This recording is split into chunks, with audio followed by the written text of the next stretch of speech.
மாணவர்கள் சமுதாயத்தால் இயற்கை சூழலை வளப்படுத்தும் முயற்சி.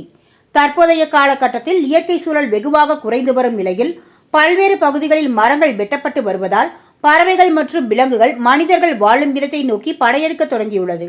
இந்த நிலையை மாற்றும் நோக்கில் பறவைகள் மற்றும் விலங்குகள் நல அறக்கட்டளையின் சார்பில் குன்றத்தூர் கரை மாநகர் பகுதியில் உள்ள அரசு தொடக்கப்பள்ளியில் பள்ளி மாணவர்கள் மத்தியில் மரக்கன்றுகள் நடுவதை ஊக்குவிக்கும் விதமாக பள்ளி மாணவர்களுக்கு மதிய உணவு, அரசு பள்ளி சீருடை மற்றும் படிப்பு சம்பந்தப்பட்ட உபகரணங்களுடன் சேர்த்து மரக்கன்றுகளையும் வழங்கினார்கள்.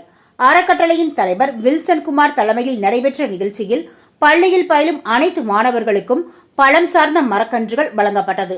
குறிப்பாக பழம் சார்ந்த மரக்கன்றுகளை வளர்ப்பதன் மூலம் பறவைகள் இனம் அழியாமல் இருக்கும் எனவும், இளம் வயதிலேயே மரக்கன்றுகளை வளர்க்க மாணவர்களை ஊக்குவித்தால் வரும் காலங்களில் மாணவர் சமுதாயம் இயற்கை சூழலை வெகுவாக பாதுகாக்கும் என்ற நோக்கில் இந்த முயற்சி மேற்கொள்ளப்பட்டுள்ளதாக தெரிவிக்கப்பட்டது. இந்நிகழ்ச்சியில் ஆசிரியர் பெருமக்கள், ஆம் ஆத்மி மாநில பொறுப்பாளர்கள், தொண்டு நிறுவனங்கள் உள்ளிட்டோர் கலந்து கொண்டனர்.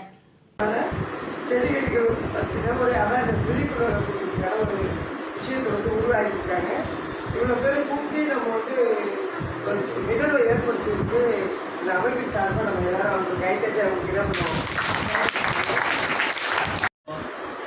சின்ன இடம் இருந்தாலும் என்ன செய்யணும், ஒரு மரம், வீட்டுக்கு ஒரு மரம் வளர்த்தே தீரும்.